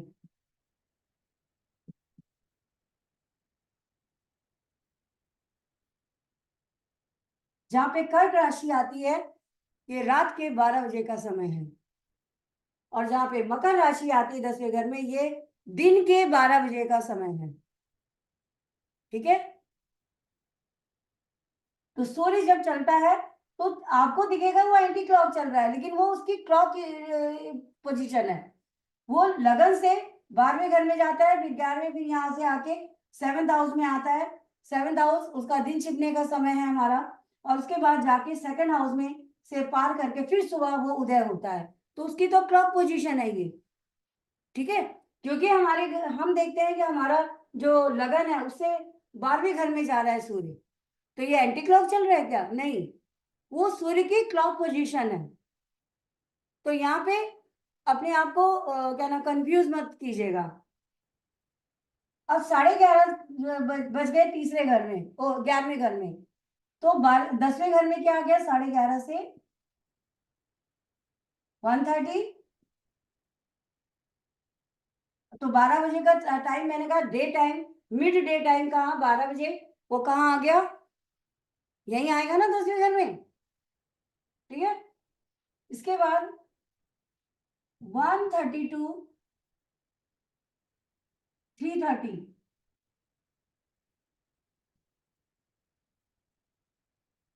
नाइन्थ हाउस, सूर्य आपको यहाँ 9th हाउस में मिलेगा। दोपहर के 1:30 से 3:30 तक सूर्य 9वें घर में दिखेगा आपको।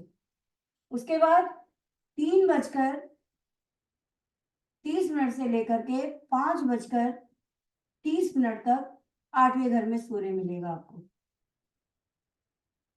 यानी दोपहर 3 से लेके शाम को 5:30 बजे तक का जो सूर्य है वो अष्टम का है, 8वें घर का, खाना नंबर 8 का। अब उदय कब हुआ था 5:30 बजे शाम को, 5:30 से 7:30 के बीच में। अस्त का टाइम भी वही आ गया, 5:30 से 7:30, 7th हाउस में। ये है 0 डिग्री और ये है 180 डिग्री।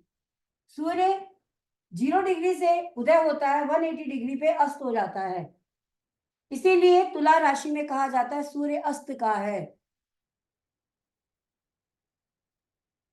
सूर्य अस्त का है क्योंकि यहाँ पे उसकी पावर खत्म हो जाती है, उसकी प्रेजेंस खत्म हो जाती है, विजिबल नहीं होती, उसकी स्ट्रेंथ 0 हो जाती है यहाँ पे आके, क्योंकि वो अर्थ के बिल्कुल निचले हिस्से की तरफ चला गया है। ये अर्थ का सबसे टॉप हिस्सा है जहां से उदय होते, सबसे ऊंची स्थान, और ये सबसे नीचा हिस्सा अर्थ का। अर्थ जब बनती है तो ऊपर ये जो ऊंचाई वाला हिस्सा है वहां से सूर्योदय होता है, और जो सबसे नीचे का हिस्सा है 180 डिग्री पे, वहां पे जाके वो अस्त हो जाता है। तो शाम को 7:30 बजे तक का अगर जन्म है तो ये सूर्य 7वें घर में उनका दिखाई देगा आपको। 7:30 से 9:30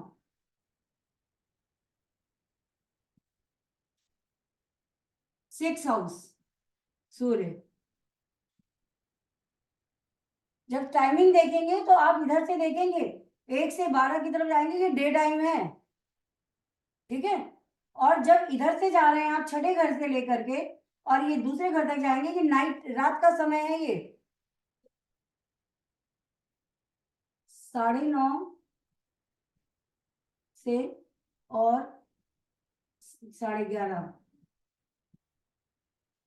सूर्य 5th हाउस। फिर मिडनाइट आ गया 11:30 से और 1:30 बजे तक, रात के 1:30 बजे तक सूर्य 4th हाउस में।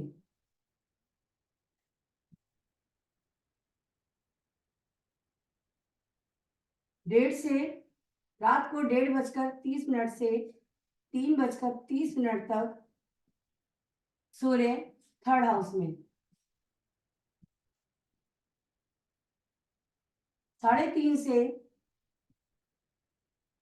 3:30 दोपहर नहीं, रात के 3 बजकर, यानी अर्ली मॉर्निंग का ब्रह्म मुहूर्त का समय है ये। 3:30 बजे से लेकर के 5:30 बजे तक सूर्य 2nd हाउस में। ये सूर्य का जो ट्रांजिट टाइम है डेली का डेली, वो 12 के 12 घरों में ट्रेवल करते हैं, ठीक है। सूर्य फर्स्ट जो जर्नी शुरू करते हैं डेली की, वो शुरू करते हैं, राशि नहीं बदलेगी उनकी, घर बदल जाएगा। मतलब उनकी जो परिक्रमा, धरती की जो परिक्रमा है 360 डिग्री की, वो वहां पे 12वें घर में जाके पूरी होती है 365 डिग्री। रोज एक चक्कर लगाते हैं सूर्यदेव पृथ्वी का, या यूं कहो सूर्यदेव लगाते हैं या पृथ्वी सूर्य का चक्कर लगा रही है, एक ही बात है। पृथ्वी सूर्य का चक्कर लगा रही है या सूर्य पृथ्वी का चक्कर लगा रहे, एक ही बात है, ठीक है। तो ये 360 डिग्री का जो टाइम है उसको कंप्लीट करते हैं, होता है वो जाकर के सुबह 5:30 बजे, फिर अगेन नेक्स्ट डे। इसलिए हमारे हिंदू शास्त्र में कहा गया है कि जब तक सूर्योदय नहीं हो जाता हम दूसरा दिन नहीं मानते।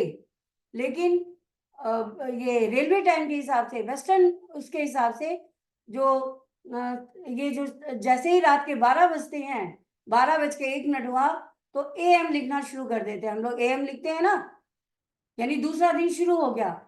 लेकिन सही दिन कब शुरू होता है हमारे यहाँ? जब सूर्य उदय हो जाता है।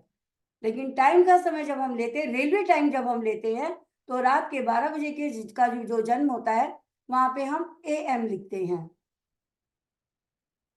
ठीक है।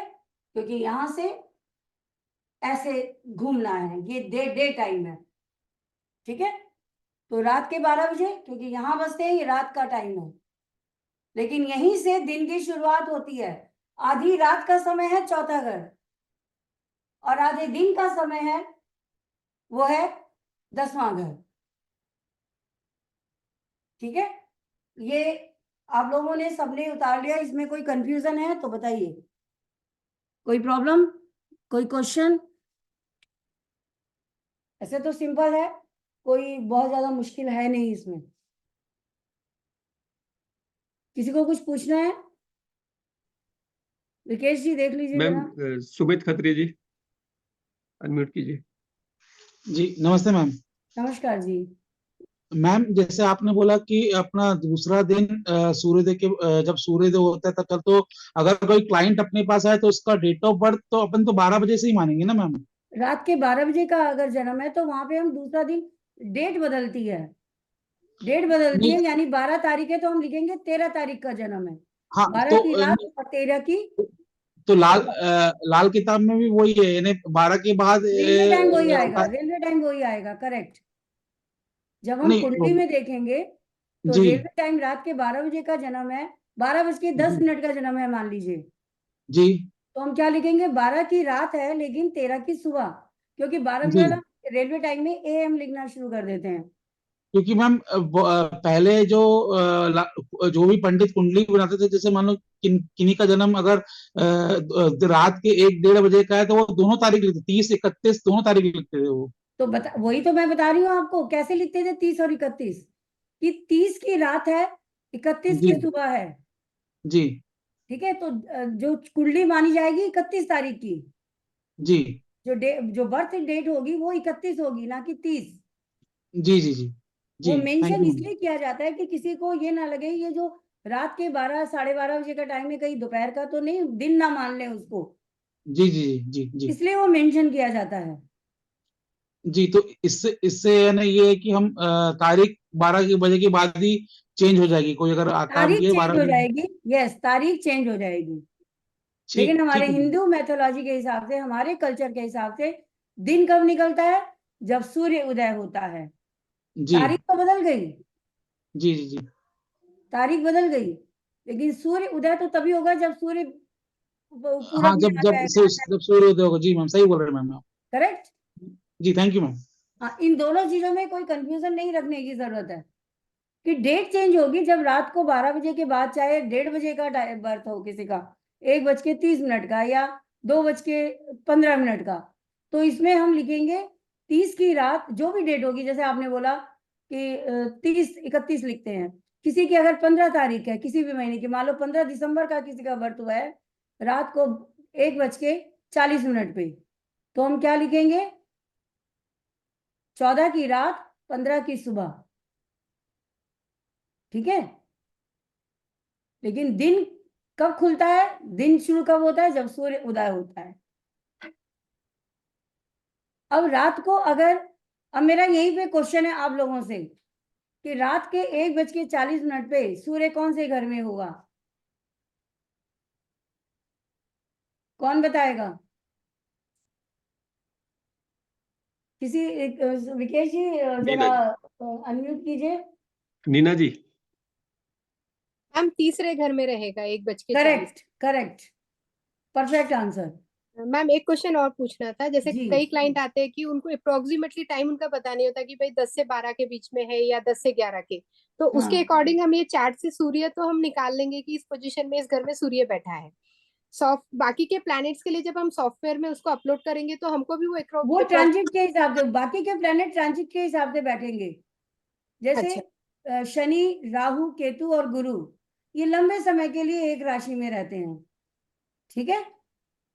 और बाकी के प्लेनेट कम समय में राशि बदल देते हैं। सूर्य जो है एक महीने एक राशि में पूरे 30 दिन रहता है, लिख लीजिए, आप लोगों को लिखवा रही हूँ मैं। एक मिनट मैम, दीपक अभी रुक जाइए, लिखवा दो, फिर उसके बाद आपका क्वेश्चन लेते हैं। सूर्य एक राशि में 30 दिन रहते हैं, 30 दिन यानी एक महीना।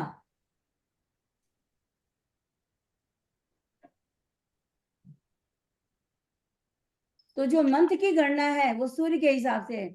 हम संक्रांति जो मनाते हैं सूर्य के ट्रांजिट को ही हम संक्रांति बोलते हैं, ठीक है।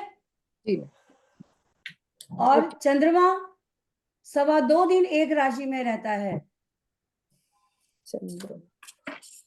सबसे फास्ट मूवेबल जो प्लेनेट है वो है चंद्रमा, जो एक राशि में 2.25 दिन रहता है।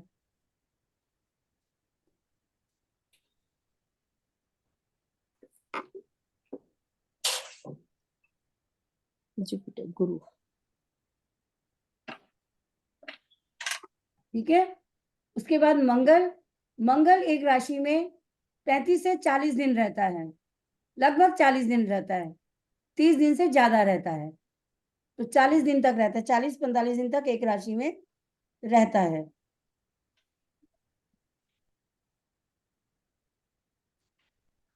शुक्र एक राशि में 30 दिन रहता है।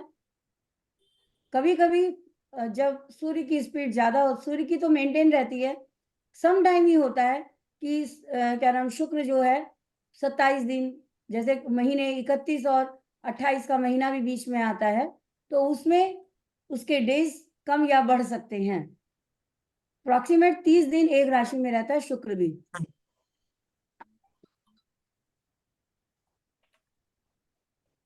उसके बाद बुध, बुध 27 से 30 दिन तक, कभी वो 27 दिन, कभी 30, 27 दिन में ही कभी कभी राशि चेंज कर लेता है जब फास्ट हो जाता है तो, और अगर स्पीड उसकी सेम है तो वो 30 दिन भी लगा देता है।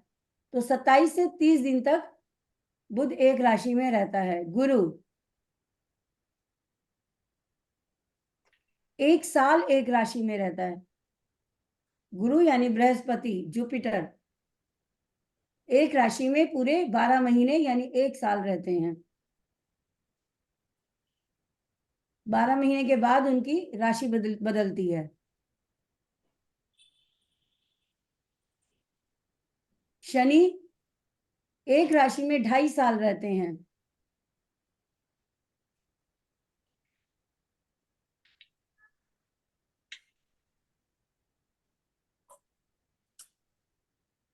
ठीक है। अब रह गए राहु केतु। राहु केतु 18 महीने एक राशि में रहते हैं। 18 महीने यानी 1.5 साल एक ही राशि में रहते हैं। राहु केतु एक ही राशि में 18 महीने रहते हैं। अब यहाँ पे सबसे फास्ट प्लेनेट है चंद्रमा, सेकंड फास्ट प्लेनेट है बुध, और यहाँ पे रेक्टिफिकेशन के लिए सूर्य के साथ शुक्र और बुध को अगर आप देखेंगे, शुक्र बुध या तो एक ही घर में साथ होंगे या तीनों में से कोई 2 होगा, ठीक है, या तीनों एक दूसरे के एक घर आगे और एक घर पीछे होंगे। यानी सिंपल सी बात है, अगर एक घर 30 डिग्री को हम गिन लेते हैं 360 को, तो ये 90 डिग्री के अंदर एक दूसरे के साथ एक दूसरे के रहते हैं, इससे ऊपर बाहर नहीं जाते। ठीक है, या तो सूर्य और बुध एक साथ होंगे, शुक्र भी वहां हो सकता है, तीनों एक साथ होंगे, या 2 एक साथ होंगे और एक घर आगे या एक घर पीछे होगा, या तीनों जो होंगे, सूर्य जहां बैठा है उससे एक घर पीछे शुक्र या बुध होगा, और या एक घर आगे शुक्र या बुध होगा। ये कभी भी इससे ज्यादा दूर नहीं जाते सूर्य से। तो सूर्य के सबसे नजदीक ग्रह कौन सा है? शुक्र। शुक्र। इसीलिए शुक्र जो कहते हैं पीड़ित हो जाता है सूर्य के पास आने से। सेकंड नियरेस्ट प्लेनेट है बुध।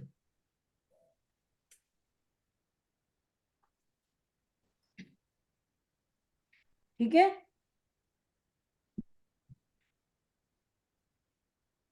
जी मैम। क्लियर हो गया यहाँ तक? जी मैम। अभी जो मैंने बोला वो किस किस को सबको समझ में आ गया? उसमें तो कोई डाउट मेरे ख्याल से होना नहीं चाहिए।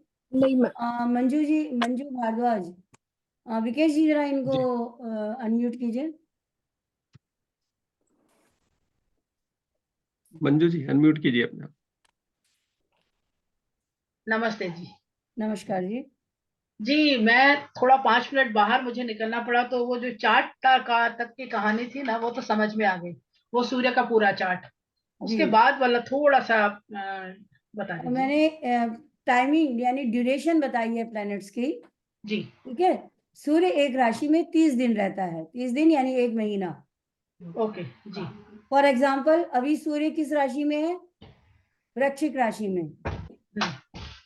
और 15 दिसंबर के बाद सूर्य आ जाएंगे धनु राशि में। जी, तो 30 दिन धनु राशि में रहेंगे, फिर मकर में जाएंगे।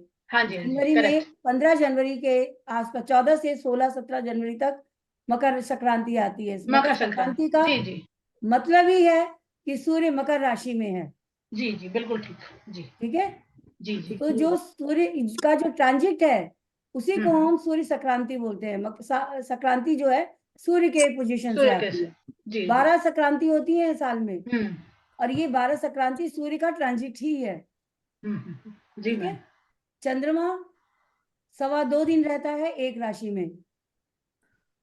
जी मैम, वो सूर्य के पास का प्लेनेट जो था शुक्र, और सबसे नियरेस्ट नहीं, प्लेनेट बुध। चंद्रमा, सूर्य के बाद चंद्रमा। ओके मैम, ठीक है। जी मैम। चंद्रमा के बाद बोला था मैंने मंगल, ये 40 दिन रहता है। मंगल 40 40 दिन। 40 दिन, अप्रोक्सीमेट 40 दिन, कभी कभी 40 से 45 दिन भी हो जाता है। और जब ये रेट्रोग्रेड होता है तो 90 डेज तक रहता है। ओके, हाँ वक्री होती जी। ठीक है। जी जी 90 या उससे ऊपर भी कई बार डेज होते हैं, जी मैम। Approximate 90 days. ठीक ओके है। मैम। कम से कम 4 महीने के लिए वक्री होता है। तो अब आप लगा लीजिए 40 दिन अगर एक राशि में रहता है, तो एक ही राशि में अगर वो हो रहा है तो कितने समय के लिए हो जाएगा, है ना। जी मैम। उसके जी बाद था शुक्र। ओके। शुक्र 30 दिन एक राशि में रहता है। अच्छा, 30 दिन एक राशि में। जी, एग्जाम्पल दे सकते हैं प्लीज मैम। एग्जाम्पल, सूर्य मतलब शुक्र जिस राशि में भी होगा जी। वो एक महीने में, जैसे सूर्य एक महीने बाद राशि बदलेगा। अभी शुक्र कौन सी राशि में चल रहा है, किसी को पता है? कोई देखता है ट्रांजिट? नहीं अभी मैं नहीं तो। एक मिनट मैं बोलती हूँ।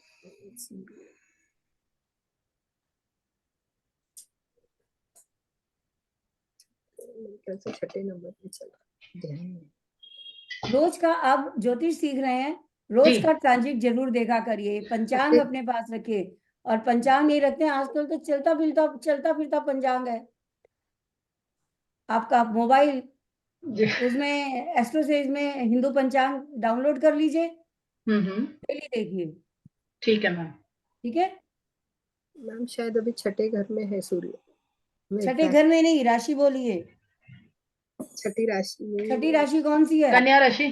कन्या राशि। ठीक है। वही- कितनी डिग्री का है ये अभी आपने देखा नहीं होगा, नहीं क्योंकि वही। एक देखिए एक राशि 30 डिग्री की होती है। हाँ हर प्लेनेट जब तक उस राशि में रहेगा, जो ड्यूरेशन है वो 30 डिग्री पूरी करने की ड्यूरेशन है। सूर्य 30 दिन में, यानी रोज 1 डिग्री चलता है, हाँ तो पिछले 10 30 दिन में एक राशि बदलता है। ऐसे ही शुक्र भी। ठीक है। जी। बुध तो जो है अभी सूर्य करीब 10 से 11 डिग्री का होगा मैम अभी, क्योंकि 11 नहीं, तारीख ज्यादा का होगा। 30 दिन में जब जैसे आज अभी 12 तारीख है माय हाँ डियर। हाँ 11 तारीख है मैम। आज 11 तारीख है। हाँ जी। ठीक है। तो 4-5 दिन में बदलने वाला है राशि, वो 20 डिग्री से के ऊपर होगा। संक्रांत से 15 तारीख 14 या 15 तारीख की संक्रांत से शुरू होके 30 डेज का count. Yes okay, first to first का नहीं है। Okay, yes. तो करीब 15 दिन हो गए, ज्यादा ठीक हो है, गए, 15 दिन से ज्यादा। ज्यादा दिन हो गए। हाँ हाँ जी जी 15 आप 15 नवंबर से लगाइए। जी मैम, बराबर ऑलमोस्ट 30 14 तारीख वैसे तो संक्रांति की जो नॉर्मल जो है 14 तारीख होती है, लेकिन कभी कभी जैसे विंटर्स और समर में सनराइज का टाइम चेंज हो जाता है। चेंज नहीं होता, सूर्य अपने फिक्स टाइम पे उदय होता है, लेकिन हमें विजिबल नहीं होता।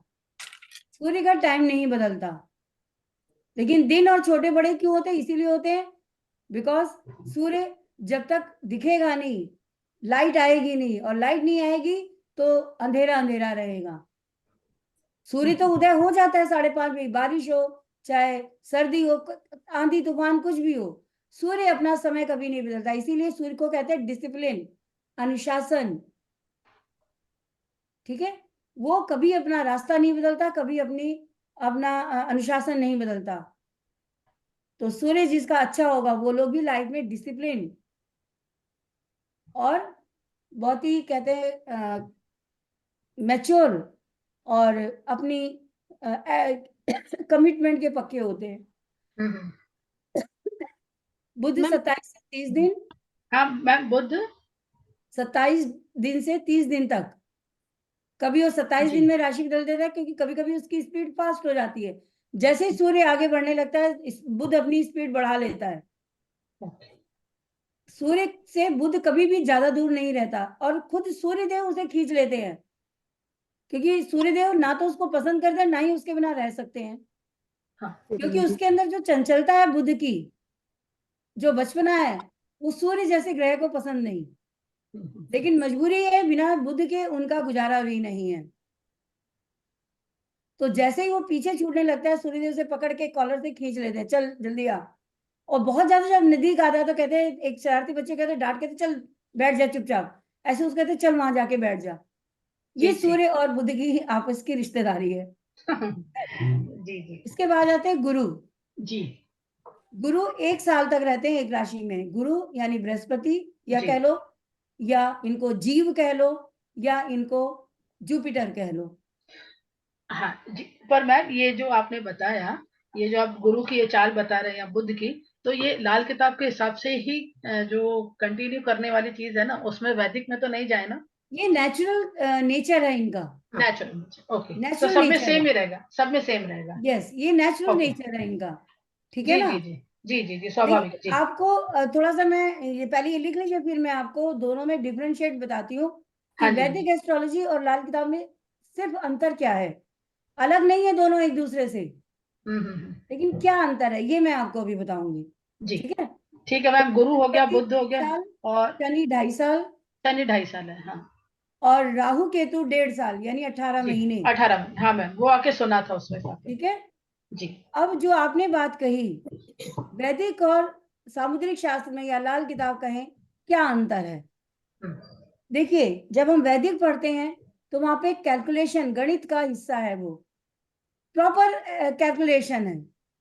उसमें हम डिग्रीज भी लेते हैं, उसमें हम नक्षत्र भी लेते हैं, नक्षत्र का भी सब लॉर्ड लेते हैं, और फिर जाके प्लेसमेंट लेते हैं कि उसकी एनर्जी क्या है, फिर उसके ऊंच नीच राशियां, जी। उसकी शत्रु राशियां, उसकी मित्र राशियां, मित्र। संबंध।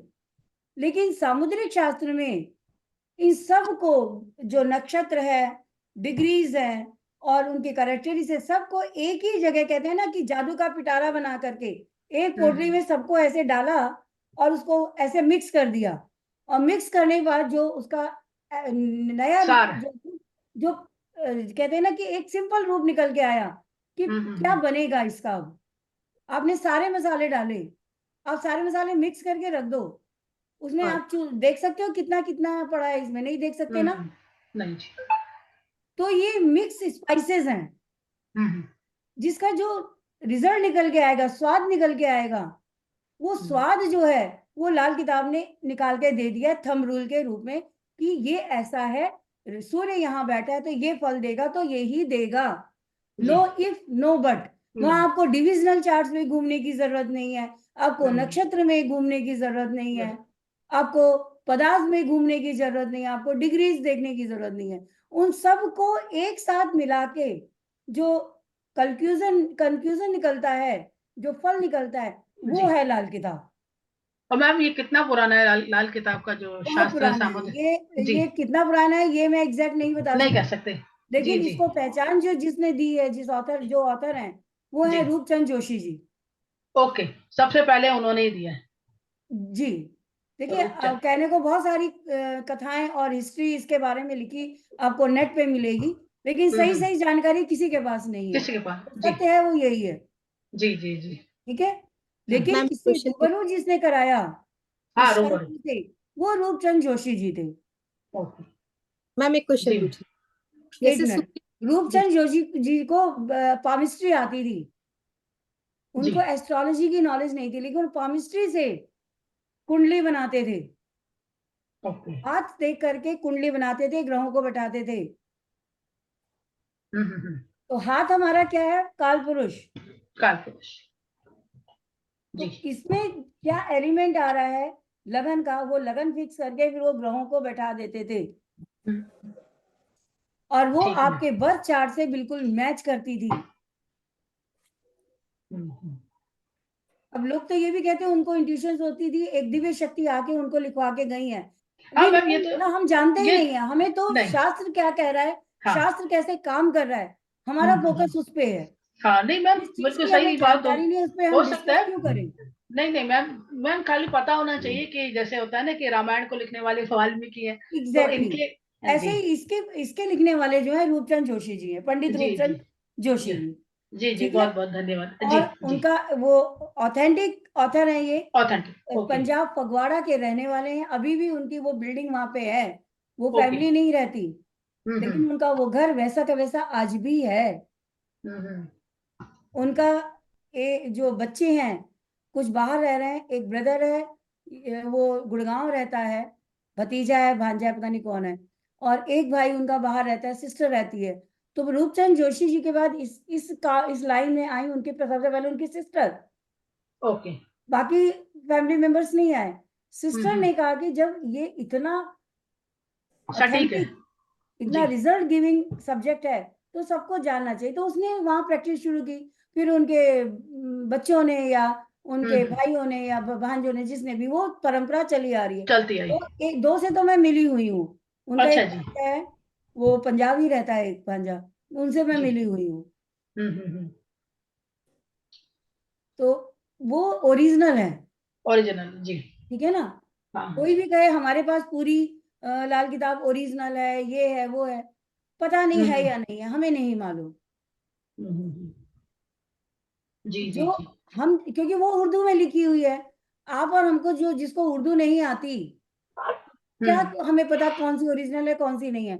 हम तो जो ट्रांसलेट बुक्स हैं जी। उनके जो ऑथर्स हैं उनको समझा, जो गुरुज हैं जिन्होंने जिनसे पढ़ा उनको समझा। जी जी। मैंने किसी एक गुरु से नहीं पढ़ी है ये जो मैं सब्जेक्ट पे जो पकड़ है और जो मेहनत की है वो सिर्फ एक जगह से नहीं की है। इसीलिए मैं कहती हूँ जो मैं बोल रही हूँ उस पॉइंट को बहुत ध्यान से पढ़िएगा, लिखिएगा। आपको जितने धक्के हमें खाने पड़े, आपको ना खाने आप पड़े, तो जी जी जी, आपको ना खाने पड़े, आपको एक ही प्लेटफॉर्म पे वो एक ही जगह से मिल जाए सारी चीजें। हमको परफेक्ट रेसिपी मिल रही है मैम। नहीं मिल रही है नहीं, वो तो आप बाद में बताएंगे, ठीक है ना। लेकिन मेरी कोशिश होगी, जी। जो मेरी मेहनत है, मेरी रिसर्च है और जो गुरुओं से पढ़ा है वही मैं आपको दे रही हूँ। नहीं नहीं, थैंक यू मैम, और हम भी आपकी इस मेहनत का मान रखेंगे। ये बिल्कुल आप मेरा मान से पहले अगर आप ऐसा करते हैं आपका सम्मान बढ़ता है, ठीक है। हम किसी को, हम बड़े खुश होते हैं हमने सामने वाले को रिस्पेक्ट दी है, हम झुके। लेकिन सच ये है हम झुकते नहीं, हम झुका लेते हैं। जब आप किसी के पैर छूने जाते हैं ना, तो आप तो पैर छूने के लिए झुकते हैं, लेकिन सामने वाला आशीर्वाद देने के लिए भी झुकता है आपके हाथ हाँ से। मैम, वो तो प्रेम की बात है, वो तो है ऑटोमेटिकली ऐसे हो जाता है। हाँ मैम, ये तो प्रेम आप की अपने प्रति दूसरे का सम्मान ले रहे हैं, आप जी। देने के बाद ले रहे हैं। आप कुछ भी ऐसा नहीं है जो आपको दे दिया और मिला नहीं। तो ये गिव एंड टेक है। सामने वाले को आपने सम्मान दिया तो आपके रिस्पेक्ट रखते आपके सम्मान में झुका, ठीक है। जी मैम, थैंक यू मैम। ये प्राउड कभी मत किए हम झुके, हम नहीं झुके, हमने अपने व्यवहार से सामने वाले को प्रेम झुकाया। से जीता। हाँ यस, ठीक है। जी, तो थैंक यू मैम। ये जो अभी समझाया समझ में आ गया सबको। मैम ये पूछना था, जैसे सूर्य हर महीने 30 दिन में हर घर राशि में परिवर्तन करता है, तो वो हर महीने उस राशि को एक अपना इफेक्ट देता है मैम, तो मतलब हम यहाँ राशि को लेंगे नहीं, हम तो घर को लेंगे। नहीं, घर को मतलब जैसा हर घर में वो हर घर में अलग अलग रिजल्ट है उसके। हर महीने उस घर का रिजल्ट बदलेगा सूर्य के आने हर महीने रिजल्ट आपकी कुंडली में तो फिक्स हो गया ना सूर्य। जैसा एक की कुंडली में सूर्य कहाँ है वहां फिक्स है, उसको उसके रिजल्ट मिल रहे हैं। ट्रांजिट में जब वो जाएगा, वो वर्षफल का ट्रांजिट यहाँ पे काम करता है, वो अलग रहता है। सूर्य वर्षफल में कहाँ चला गया उसके हिसाब से रिजल्ट देगा। वो महीने की महीने जो जा रहा है उसका कोई इम्पैक्ट नहीं रहेगा। वो इम्पोर्टेंट है, वो इम्पोर्टेंट है। वो आपके कुंडली के हिसाब से आप देखो कि आपके जहाँ बैठा था वहां से कौन से घर में गया, वो भी इम्पोर्टेंट है। वो जो यूनिवर्सल ट्रांजिट है जो हर महीने सूर्य का बदलता है, जैसा अभी कन्या राशि में ग्रहों का असर होता है। कन्या राशि एडिशन के टाइम हम वर्चुअल कुंडली के साथ साथ यूनिवर्सल ट्रांजिट भी देखते हैं, वो भी इम्पोर्टेंट है। वही तो आपकी आज की आप जो क्वेश्चन लेकर आए हो, सामने वाला क्या सोच के आया है, क्या पूछने आया हुआ है, वो आपको प्रेजेंट का ट्रांजिट बताएगा कि सामने वाले के दिमाग में सवाल क्या चल रहे हैं। वो सचमुच आपसे अपनी समस्या का समाधान लेने आया है या आपको चेक करने आया है। ये करंट ट्रांजिट आपको शो करता है। कोई प्रैक्टिकल करेंगे जब समझ आएगा वो। यस, ठीक है जी मैम। अभी तक जो आज जो हमने थोड़ा सा बेसिक किया ये सबको समझ में आ गया? जी मैम, बिल्कुल ठीक है जी मैम। क्या नाम, मैम। विकेश जी, मोहित को जरा अनम्यूट कीजिए। जी ma'am. Mohit ji. Thank you ma'am. God bless you. Ma'am ये जो आपने 2-2 घंटे का टाइम बताया ना, ये 5:30 से 7:30, हाँ, तो सर्दियों में भी सेम ही रहेगा ये?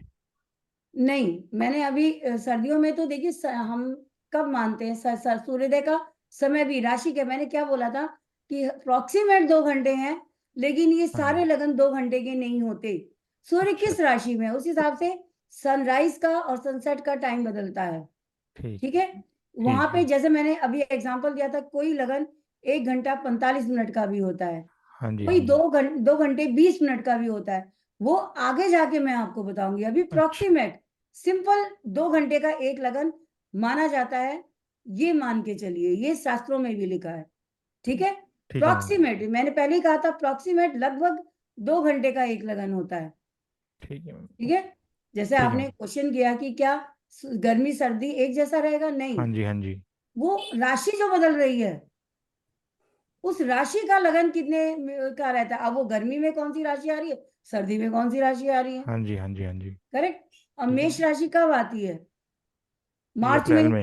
अप्रैल मार्च, हाँ। अप्रैल मार्च, अब मार्च अप्रैल, अप्रैल 1 अप्रैल को हाँ मेष जी, हाँ राशि में जी। सूर्य होता है, 14 अप्रैल को, सॉरी 14 to 15 अप्रैल मेष राशि में आता है। तो गर्मी उस समय शुरू हो चुकी होती है, सूर्य पूरी अपनी उस पे होता है। हाँ जी, हाँ जी। ठीक है, वहां से 5:30 बजे के सुबह देखिए आप, 5 सवा 5 बजे आपको रोशनी हो जाएगी, सूर्य विजिबल हो जाता है। तो ऐसे ही मेष लगन लगन पूरे 2 घंटे का है, या इससे ज्यादा का है, या इससे कम का है, ये मैं बाद में लिखवाऊंगी, जी जी, हाँ जी। ये करवाऊंगी मैं। ठीक है, क्योंकि आज के लिए मेरे को थोड़ा सा इंट्रोडक्शन देना जरूरी था। जो बच्चे बच्चे ही कहूंगी, सॉरी, मैं आप लोग किसी हाँ भी जी, हाँ उम्र के जी। हैं, बिल्कुल बिल्कुल। तो गलत मत समझिएगा। हाँ जी। नहीं है मैम, ना, आप गुरु वो हैं। आदत में शामिल हो चुका है मेरी, पढ़ाते पढ़ाते, कि बच्चे ही कह के बोलना है। ठीक है, आप मेरे से उम्र में बड़े भी हो सकते हैं, मेरे से बहुत छोटे भी हो सकते हैं, हर तरह के हो सकते हैं, सब हम उम्र भी होंगे कई। तो ये हम आज थोड़ा सा इंट्रोडक्शन देना था उन लोगों के लिए जो बिल्कुल भी एबीसी भी नहीं जानते। ठीक है, तो उनका कनेक्शन कैसे बने, जब उन्हें घर ही नहीं पता, राशि नहीं पता, समय नहीं पता, तो वो अधूरा रह जाएगा। तो वो जो बेस थोड़ा सा वैदिक का है, बिना डिग्री वगैरह के लगाए हुए, हम एक सिंपल तरीके से मैंने यहाँ समझाने की कोशिश की है। ठीक है, जी मैम जी, थैंक यू मैम, कल थैंक इसी यू। को थोड़ा सा और हाँ जी। पॉलिश करेंगे, थोड़ा और आगे बढ़ेंगे। ठीक है ना, तो आज के लिए मेरे ख्याल से विकेश जी। जी मैम, आज के लिए इतना ही, नेक्स्ट क्लास में। जी, thank you. Radhe Radhe. Radhe Radhe, Radhe Radhe ma'am, जय राधे श्री राधे। कृष्णा, जय थैंक यू श्री सो कृष्णा मैम, जय श्री कृष्णा। शुभ रात्रि, शब्बा खैर, जय श्री श्याम। जय श्री श्याम।